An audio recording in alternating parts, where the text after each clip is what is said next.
the Clean Water Services would operate under the Washington County Commission. Is that accurate? Or as a sub? Clean Water Services, my understanding is they are a special district. The commissioners, the Washington County Commissioners, also serve as the board for CWS. By nature of their position as a Washington County Commissioner, they are also a board member of CWS. Got it. Okay. Thank you for clarifying. Is that clear, Commissioner Mason? Follow up or not necessary? Yeah, And no, I believe, and if that's incorrect, I think Diane would know. I was going to say, if that's incorrect, I believe Diane would be able to correct me on that as well. Our respondents could clarify that if necessary. So thank you. Any other comments from commissioners for our Investigator McIntyre? Okay, hearing and seeing none. Mr. Theringer, welcome back today. Thank you for your patience with our agenda. This Taniguchi-Dennis, thank you for being here. This is your time as you choose to use it to make any comments you choose to make to us for the record. I will yield to you as to the order of your appearance if you both choose to make remarks to us. And please, as you do, identify yourself for the record. Thank you for your participation. Thank you, Chair Fiska, members of the Commission. Bob Steringer of Haranguang PC here on behalf of Ms. Taniguchi-Dennis. I think I should start by making sure that we've answered the question that was posed by Commissioner Mason. I believe the answer was correct, but I want to look to my client to see if there's a head nod that the governance relationship was correctly described. I think to provide clarity, Clean Water Services is an ORS 451 special county district. The Board of Clean Water Services is the elected board of Washington County. However, it's separately operated and their decision-making is made separately from Washington County. Thank you. Thank you. Mr. Theringer, please proceed. Thank you for the clarification. So I want to thank Mr. McIntyre for his assistance throughout the limited time that I've been involved in this matter and providing information about the preliminary review that has occurred so far. It allowed us to collect some more information that was not available at the time that the preliminary review was completed. We have provided a fair amount of that to the Commission in a letter that was distributed earlier this week. I know you had a lot of paper associated with each meeting, so I'm not going to assume that you had an opportunity to read all of it.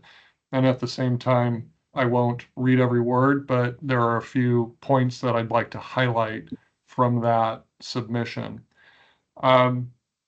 Really, the only way we can go about this is to take them one category at a time, because as Mr. McIntyre explained, there are a number of different issues that are raised in the preliminary review, and each of them has slightly different issues associated with it. Let me start with the issue of travel associated with these Hawaii trips that have been highlighted.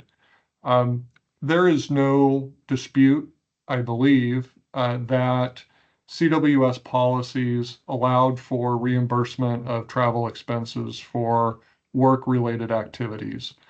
And so the real question here is whether the particular flights and the particular hotel expenses were in some way fell outside of CWS's policies relating to travel.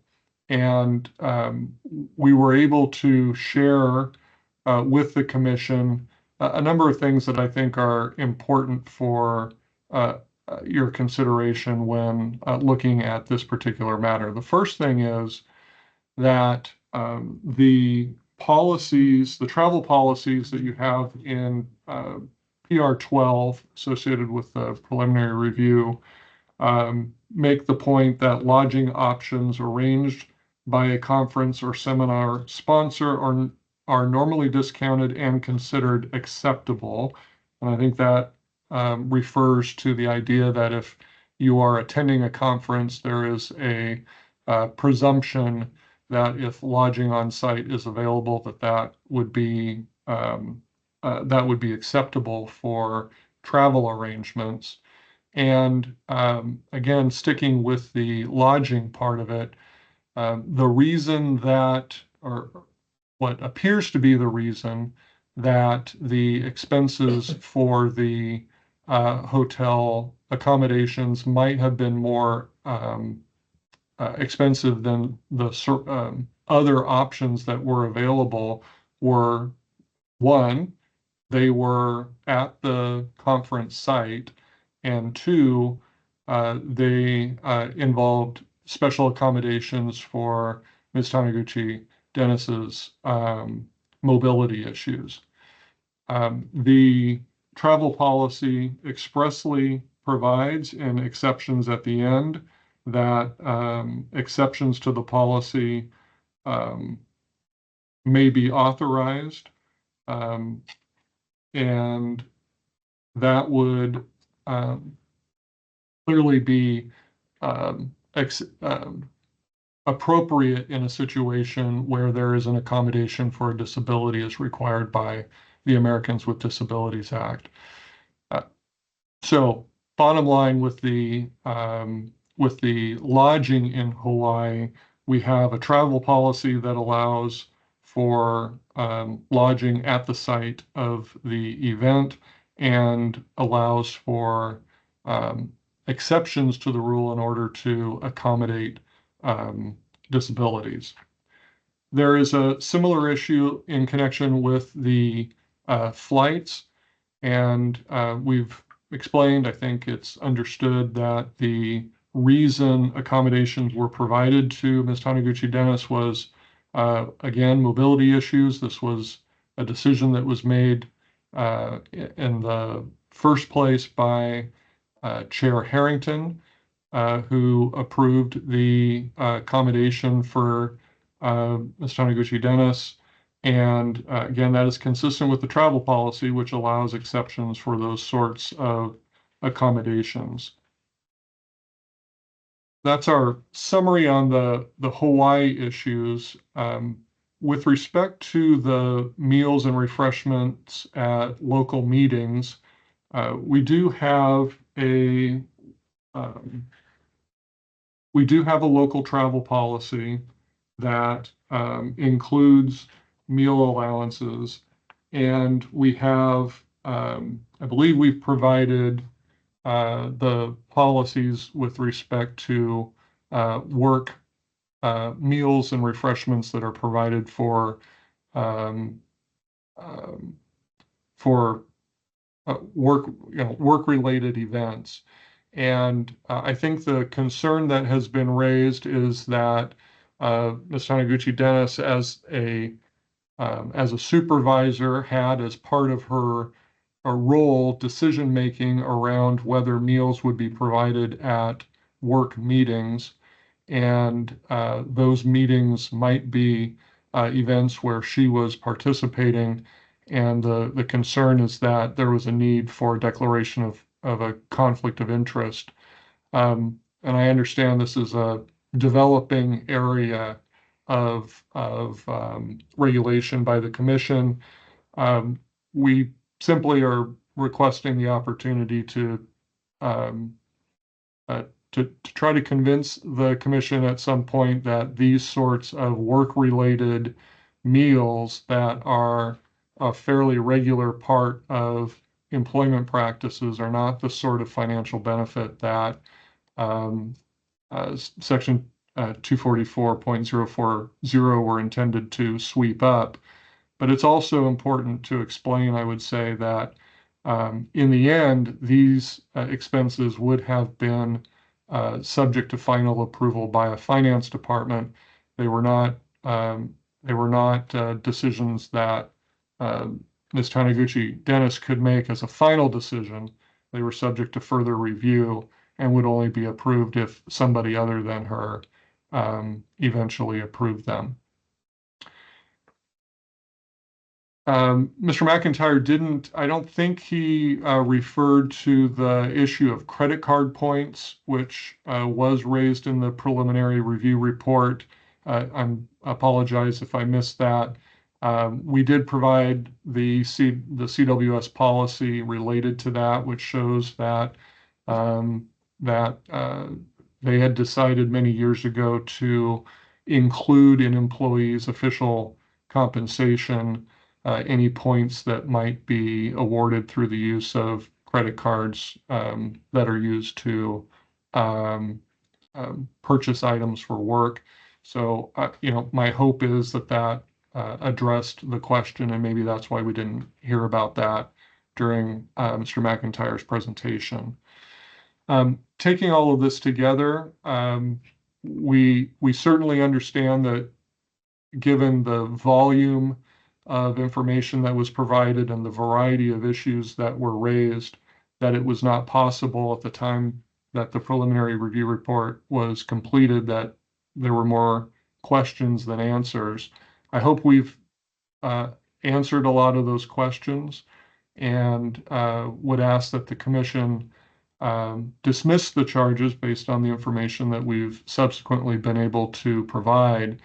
And if it's not inclined to go there, to at least narrow the issues for a further investigation in these areas where we've provided an explanation of the policies that allowed Ms. Taniguchi-Dennis to take the actions that she did. Thank you, Mr. Sterringer. Appreciate your comments. We'll now turn to Ms. Taniguchi-Dennis. If you have anything to add, you don't feel a need to add, but if you have additional comments to make, this is your chance to make them. And if you have such comments, please highlight them for us. Thank you. Thank you, commissioners and the commission, and I appreciate being able to address you today. So my travel ADA accommodation is because of my health and my medical condition. I utilize a wheelchair, so it's difficult for me to have mobility, and the specific rooms are an actual roll-in shower room with a seat, and those are often difficult to find. So in that particular travel, that was the only room that the hotel would guarantee me to have for my stay there at the conference. So, and I really do appreciate the board of directors of Clean Water Services supporting me and as my health has declined. But so that's related to the travel and the ADA accommodation. As it's related to business meals, within your records, you have the travel policy that was effective in 2012 through 2023. And Clean Water Services acknowledges that business needs to occur over lunch, and there's times or breakfast and other times, and those are considered district business expenses and eligible for reimbursement. So that's one of the highlights I wanted to provide to you. To go back to the hotel and the travel accommodation, they did, because of my health condition, they did insert it into my contract because it was, my health wasn't going to improve. So there is that provision starting in January of 2024. So it was through 22 and 23 that they provided this to me. But I'm happy to answer any questions that you may have. And with that, thank you very much. Thank you. Thank you for your appearance today, Mr. Sterringer and Ms. Taniguchi-Dennis.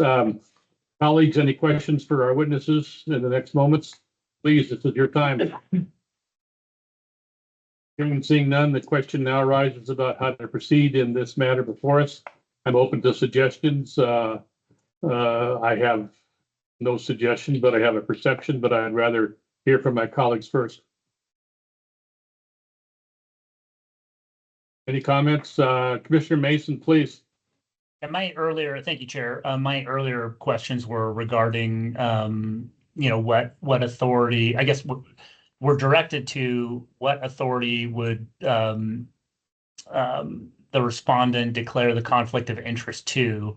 Hence, if there was if Clean Water Services was under the county commission, which obviously that's not the case. But my assumption would be that a conflict of interest would be declared to, like, the chair of the board, if there was such, which I do think that you'd have to go through the investigative process fully to thoroughly vet that before just dismissing it. So I think that would be something that we want to identify before I voted for whether there truly was a violation of use of office conflict of interest aspect to this. But I'm curious to hear what the other commissioners, how they see this. Thank you. Thank you, Commissioner. Colleagues, any other comments? The record? I would just say from my vantage point, I want to acknowledge the receipt of the information that Mr. Sterringer, on behalf of his client, and perhaps his client, provided to us.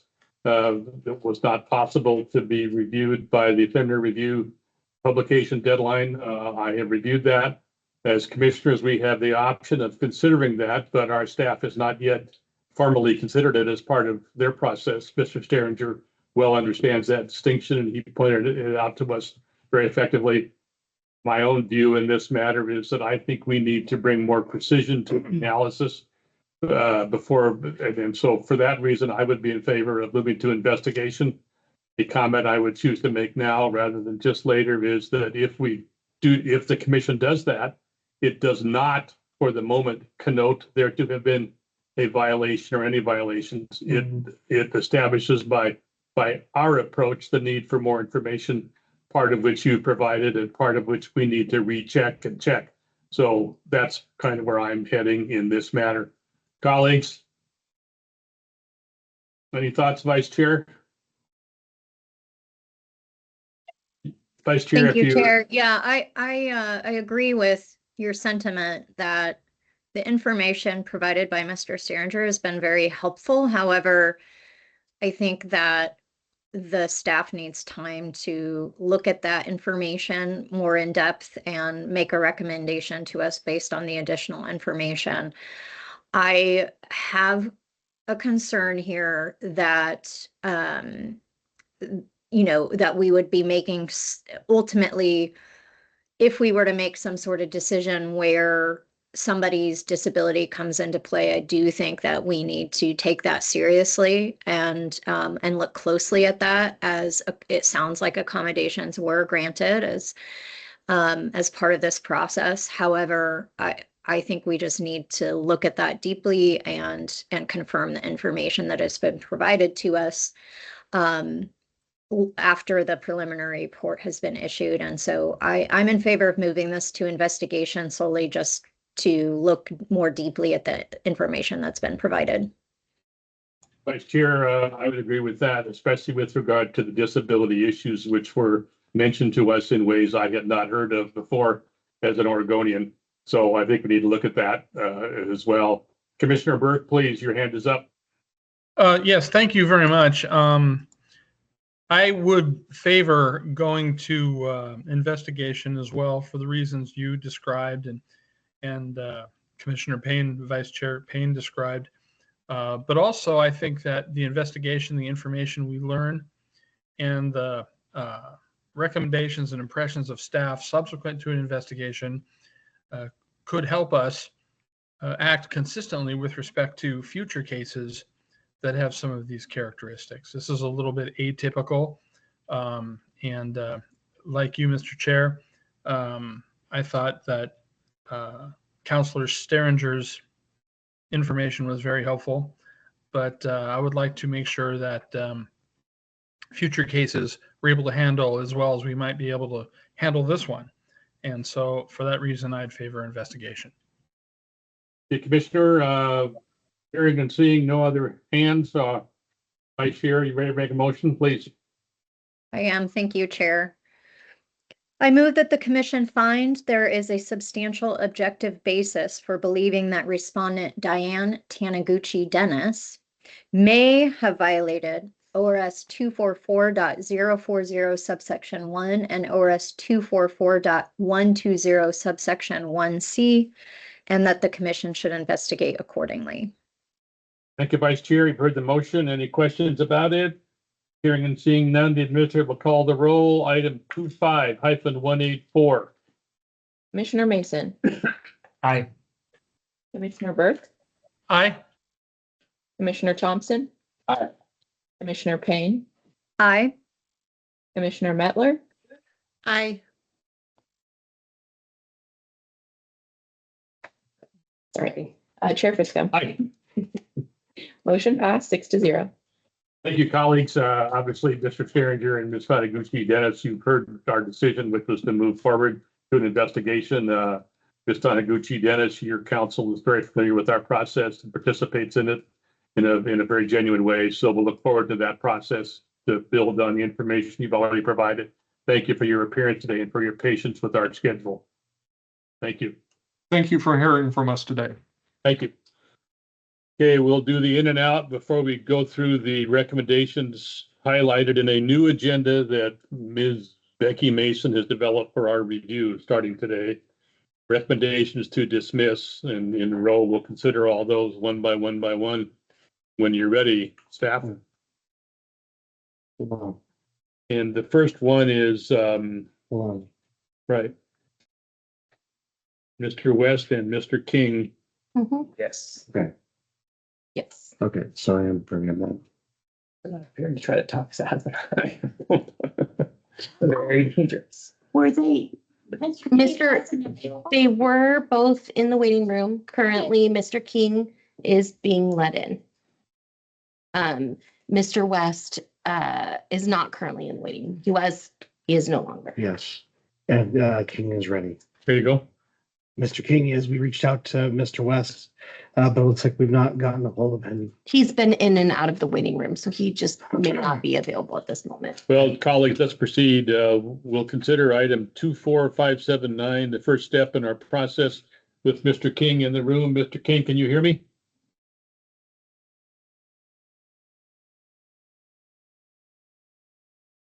Star 6 to unmute, Mr. King. Mr. King, repeat that, *6 to unmute. If you're on your phone, there you go. Mr. King, can you hear me? It sounds like I'm no longer muted. Is that correct? You are no longer muted. We're going to proceed with a report from the matter involving your client, Mr. John West. The investigator is Josh Sullivan. Mr. Sullivan, please proceed. Yes, thank you, Chair Fiscum and Commission. This is Investigator Josh Sullivan for the record. I'm presenting Executive Agenda Item number 23. This is a public meetings law complaint against the former Josephine County Commissioner John West. The complaint alleges that the Josephine County Board of Commissioners may have violated Oregon public meetings law by engaging in prohibited serial communications and deliberating toward a decision outside of a public meeting. The complaint states that the board made a quick decision without discussion at a meeting on November 6, 2024 to give Commissioner Bertschiger access to the treasurer's financial accounts. The complaint alleges that there have been a previous discussion among the commissioners at which a consensus was reached. During the preliminary review, commission staff examined records received from the county and did not identify any instance when the board members deliberated toward or decided the matter outside of a public meeting. Based on the lack of sufficient evidence to conclude that serial communications occurred, there does not appear to be a substantial objective basis to believe that John West violated the provisions of Oregon public meetings law. The commission voted to dismiss the other associated cases with the other Josephine County commissioners on April 25th. However, John West and his attorney were unavailable for that meeting, so they requested that this case be heard today. The recommendation is to dismiss. Thank you, Investigator Sullivan. Mr. King, this is now your chance to make any comment you choose to make. Thank you for your patience with our schedule today. Please proceed. Thank you, Commissioners. I have no additional statements to add. I would just ask that the Commission dismiss per the recommendation of the investigators. Thank you. Thank you, sir. Colleagues, any comments, questions for investigators or the witness? Hearing and seeing none, Vice Chair, please. Item number 24-579. For item number 24-579, I move the commission dismiss the complaint against respondent John West. Heard the motion. Any questions? Hearing and seeing none, the administrator will call the roll. Item 24-579. Commissioner Burke. Aye. Commissioner Thompson. Aye. Commissioner Payne. Aye. Commissioner Mettler. Aye. Commissioner Mason. Aye. Chair Fiscum. Aye. Motion passed 6-0. Thank you. The next item is 25-034. I understand that Bridget Cook tends to be online or on Teams with us. On behalf of Adelante Muharris, if I'm saying that right. Muharris, silent J. Thank you very much. I should have known that. There's an island up King. Not smart enough. I like Mojave, right? Mojave, Oregon, California. She's on. Okay, so Mr. King is gone now. Ms. Cook, are you with us? Bridget Cook, Yes, can you hear me? I can hear you. Thank you. Yes, this is Bridget Cook with Adelante Muharris. Thank you very much. I appreciate you being here today. Our process to consider the item involving your client is to hear a report from our investigator Casey Fenstermaker. Please proceed. Thank you, Chair Fiscum. Commissioners, I'm Casey Fenstermaker. Case number 25-034 LCF is a preliminary review report for the organization Adelante Muharris. The complaint in this matter asserts that Adelante Muharris failed to properly report their lobbying activity and expenses in 2023 and the first quarter of 2024. The complaint also alleges that Patricia Alvarado, one of the organization's employees, failed to register as a lobbyist. Individuals who are paid to lobby and who exceed 24 hours of lobbying during a calendar quarter or who exceed $100 in lobbying expenses during a calendar quarter are required to register as a lobbyist. If an employer has an employee who meets that threshold, the organization would be required to register as a client employer and report those lobbying expenditures quarterly. If the thresholds are not met, however, there are no registration requirements for either the employee or the client. The information reviewed in this report indicates that none of the employees at Adelante Muharris, including Patricia Alvarado, met the lobbying thresholds. Therefore, there is no substantial objective basis to believe that registration was required by the employees or that they were required to report their quarterly expenses. The report in your meeting books recommends dismissing this complaint. The name Adelante Muharris is an organization rather than a person. Correct. Am I right? Yes. I apologize for my misapprehension of that. Okay, any questions for our investigator? Ms. Cook, do you choose to make any comments to us at this moment? If so, now's your time. Bridget Cook, any comments? I'll assume none, if that's okay. For some reason, she just got disconnected. Yeah, she said that she didn't intend to say it. Observing. I'm readmitting her. It looks like she was having some trouble. Dow should have a problem with what's comes next. Predicting a result. It's been surprised.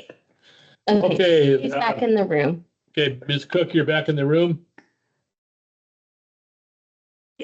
Okay. Yes, that's right. I got disconnected somehow. Thank you. No problem. We're gonna proceed.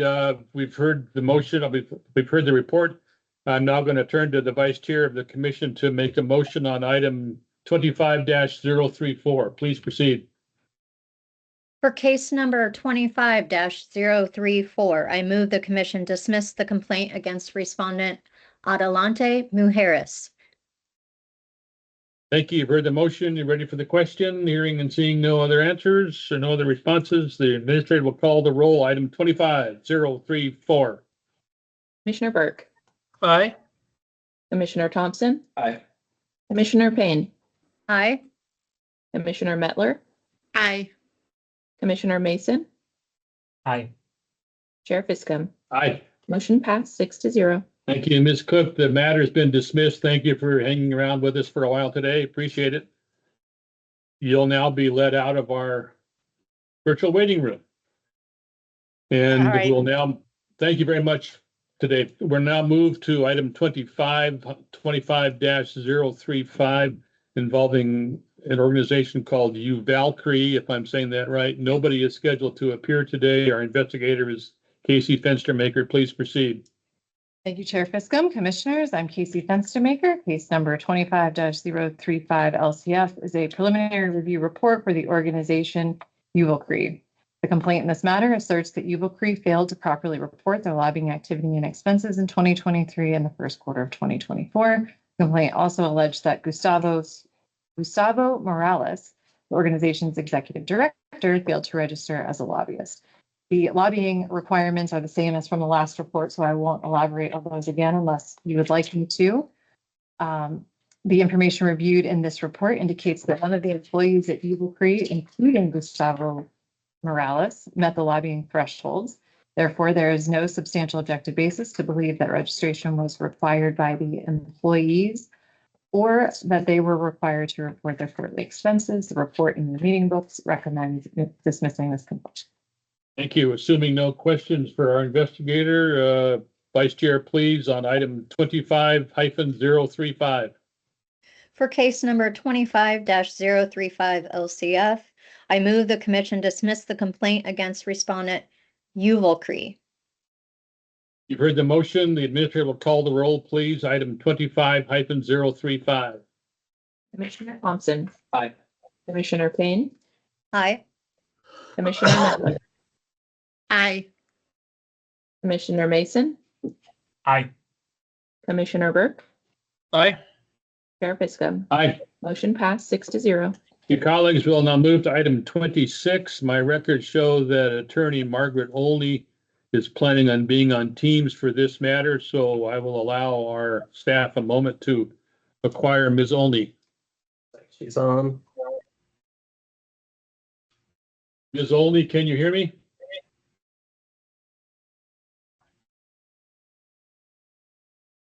You're good now. Ms. Olney, can you hear me? Yes, I can. I wasn't, and I'm No. here. Thank you. Thank you very much. This is the time set to consider the matter involving the Immigrant and Refugee Community Organization. The first step will be to hear a report from our investigator, and then we'll let you make a comment if you choose to make any comments. Mr. McIntyre, please proceed. Thank you, Chair Fiscum and Commission. This is Andrew McIntyre, investigator for the record. Executive session, agenda item number 26, case number 25-037 LAM, is a preliminary review report for the Immigrant and Refugee Community Organization. Just as stated previously, same type of complaint in terms of lobbying violations.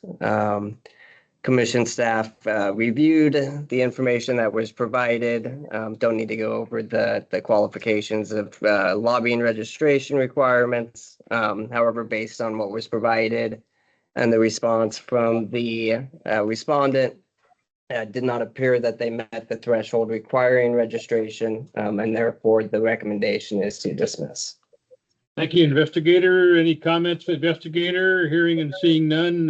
Ms. Olney, this is your time to make any comment if you choose to make a comment to us in light of the report and recommendation. No, I do not need to say anything. Thank you very much. Thank you for being here. Now for item 25-037, Vice Chair, please. For case number 25-037, I move the commission dismiss the complaint against respondent Immigrant and Refugee Community Organization. You've heard the motion on this matter, item 26 on our agenda. The administrator will call the roll, please. Commissioner Payne. Aye. Commissioner Mettler. Aye. Commissioner Mason. Aye. Commissioner Burke. Aye. Commissioner Thompson. Aye. Chair Fiscum. Aye. Motion passed 6-0. Item 27, colleagues, nobody is appearing on this matter based on my recollection of the agenda, which page I don't have. This is a report that will be made by our investigator, Lyon Gallagher. Please proceed. Thank you, Chair Fiscum and Commissioners. This is Investigator Lyon Gallagher for the record. Agenda item 27 in your meeting book is a preliminary review report for Kyros PDX, an organization that's an Oregon-based 501c3 nonprofit. The complaint in this case alleges that Kyros PDX engaged in lobbying activities and failed to register any lobbyists, as well as to report this activity and associated expenses in 2023 and the first quarter of 2024. The complaint contained alleged evidence of lobbying activities that involved two staff members, Marsha Williams and Missy Hastings. Sorry to be repetitive on this one, but Oregon lobbying law distinguishes between three different types of lobbyists.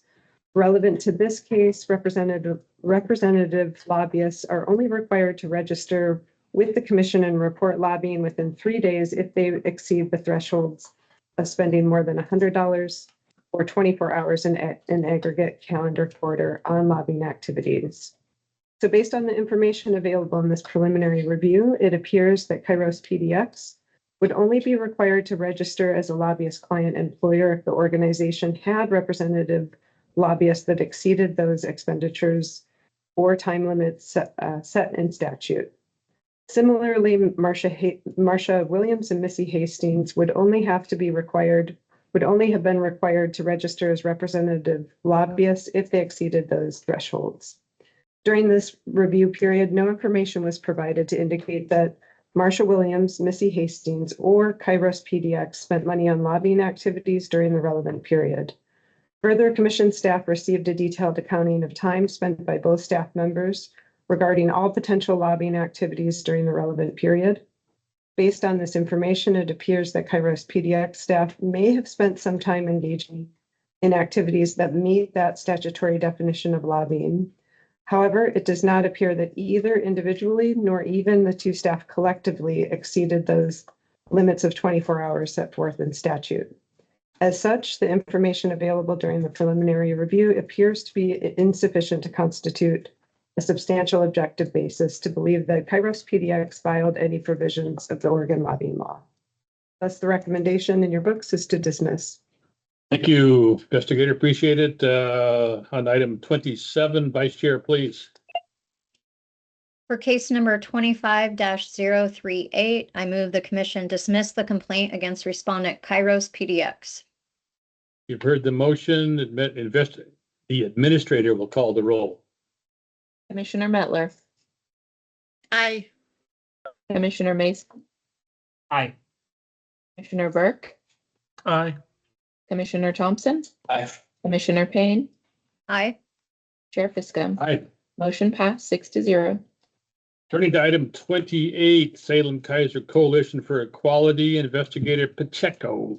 Thank you, Chair Fiscum and Commissioners. This is Investigator Daniel Pacheco for the record. Agenda item 28 in your meetings book is a preliminary review report for the Salem Kaiser Coalition for Equality, also known as SKICE. The complainant alleges that SKICE failed to report lobbying activity and expenditures for 2023 through Q1 of 2024. Based on the information gathered, it does not appear that SKICE staff were required to register in EFS or file quarterly expenditure reports. Therefore, the recommendation in your books is to dismiss. Thank you. You heard the recommendation and the report. Vice Chair, please, your motion. Item 28. For case number 25-041, I move the commission dismiss the complaint against respondent Salem Kaiser Coalition for Equality. Heard the motion. The administrator will call the roll. Please, item 28. Commissioner Mettler, Aye. Commissioner Mason, Aye. Commissioner Burke, Aye. Commissioner Thompson, Aye. Commissioner Payne, Aye. Chair Fiscum. Aye. Motion passed 6-0. Thank you. Moving to item 29, the investigator is Mr. Sullivan. Please proceed. Yes, thank you, Chair Fiscum and Commission. This is Investigator Josh Sullivan for the record. I'm presenting a executive agenda item number 29. This is a complaint against Amber Knight, Public and Legal Information Officer for the Oregon Department of Corrections. The complaint alleges that Amber Knight used her positions with ODOC to obtain legal representation from the Oregon Department of Justice in a private manner. The complaint states that a DOJ attorney attended a civil deposition hearing as Amber Knight's personal representative on January 15th, 2025.